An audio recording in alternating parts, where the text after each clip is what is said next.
And just a few hours ago, Donald Trump announced he'd be forming a White House National Trade Council, leading it Peter Navarro. He is the author of a book whose title sums up his views. It is called Death by China. So what should we expect as Trump amplifies his anti-China rhetoric?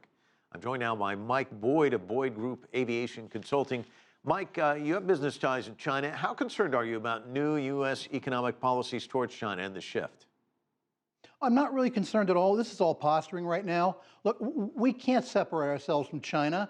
We're joined at the hip, if you will. I mean, this jacket I'm wearing is made very well in China. We have so many things made in China, components. They need us, we need them.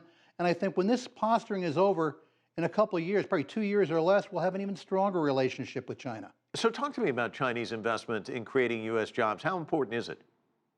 Well, it's very important. That's a source of capital. If you're driving a General Motors car in the United States, that front end was built in Saginaw by a Chinese company. You're buying Chinese refrigerators. Chinese technology is coming into the U.S. as well. So we need them, they need us, and that's going to be a very healthy relationship, I think, once all this posturing settles down.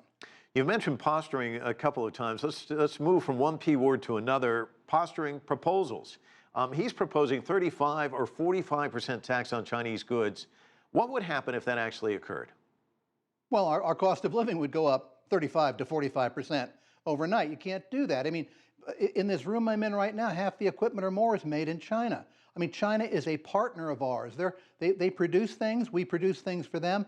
So I think the issue is, where is trade unfair? Where is there dumping? That's something you want to look at on both sides. But to simply say because it's made in China, we're going to charge 45%, that doesn't make any sense at all. Let's also point out that Trump has chosen someone called a friend of China to be the U.S. ambassador to the country. That's Iowa Governor Terry Branstad. He knows Chinese President Xi Jinping personally. What impact do you think that's going to have? It'll help. President Xi was an exchange student in Iowa. So I think that can help a lot because there can be some relationship there. So I think this is going to settle down into something where two very strong and very determined countries are going to come to a harmonized agreement. It's always going to be arm's length. Sometimes going to be adversarial, but it's not going to be 45% tariffs on everything we bring in from China. What do you really think is going to happen? Because what we've seen in the past is we've seen candidates running for president of the United States. There's a lot of red meat they throw out there, a lot of rhetoric. Donald Trump, no different than a lot of other candidates. But then once they enter the Oval Office, it becomes a different story. Do you think that's going to happen with Trump, or is he going to continue down this line, do you think? Well, he can't continue down this line, whether it's accurate or not, of wanting to tax everything from China. No one's going to do that. But I think he does want to make it fair for U.S. companies. And don't kid yourself, the president of China, President Xi, wants to make it fair for his companies. That's a framework for discussion. And I would be pretty optimistic right now that a lot of this talk is not going to turn into action. It's going to be turning into, I think, some harmonized relationships.